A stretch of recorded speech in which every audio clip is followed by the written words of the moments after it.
Let me make sure I'm on camera. So before I start, I want to show you the inflammation in my nose. They said, oh, wait, I'm not on camera the right way, and my hand is kind of the wrong position. Okay, let me see. They said, oh, with your nose spray, you should use a little bit of the nose spray on the big cyst that's in my nose and let it go down to the bottom because it should take the swelling out. So I wasn't doing it, but today I decided to do it. So let's see if it worked.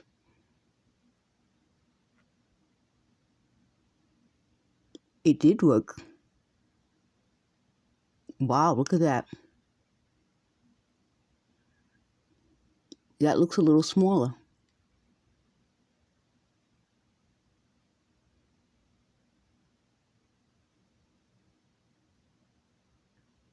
It looks smaller because when they're making my nose itch at the bottom, that does look small. Let me see if I can get a better.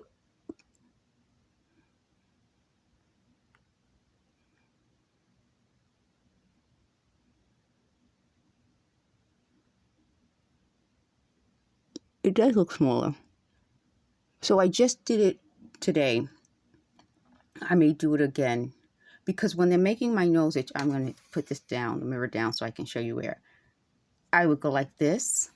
And at one point they said every time I say something that they think is a lie, which is it turned out to be them lying, they would make my nose itch because they said it's like Pinocchio. Pinocchio's nose didn't itch. Again, like, I don't understand. Part of this issue is they don't make a lot of sense to me. But when they do something that I want to give them credit for because it's correct, I will. And that's what I've been doing. So they're very offended because they said, there's something in my tone. And again, these types of people, their psychology is they're very sensitive to everything. But it's also that they're not understanding that when you are being abused by someone, you aren't going to care for that person. So they used to say they want me to pity them because that was one of the stages of this. So clearly there are stages to this. If you're being targeted and you know about the stages, if you do a video, could you just leave a comment? I would love to understand the stages because they thought, and they said this was a successful program before, but then they said they're using what works on me on other victims. So if part of their program is to make their victims pity them, that is also like, what? So they're expecting me at some point to pity them. I won't. They're talking again and they're saying certain things. And again, I'm going back to telling you what they say when I think it applies, because I think it's important that if this is happening to other victims, they know. So they just yelled out Stockholm syndrome. And again, that's sick. It's sick.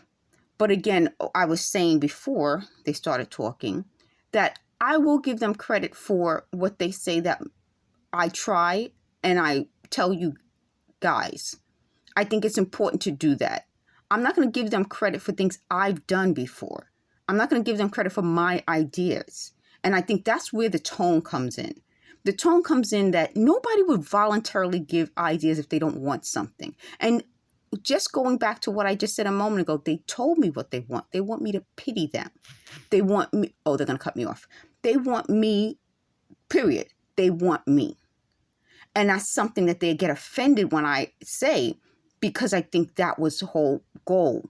The goal of making a victim want to pity you, or Stockholm syndrome, is because you want the victim. It's not just about the stuff. It's not just about the ideas. It's wanting me and wanting me. And that's the part of this that if I ever pitied them, they would kill me, because then they would get what they wanted. Thank you for watching.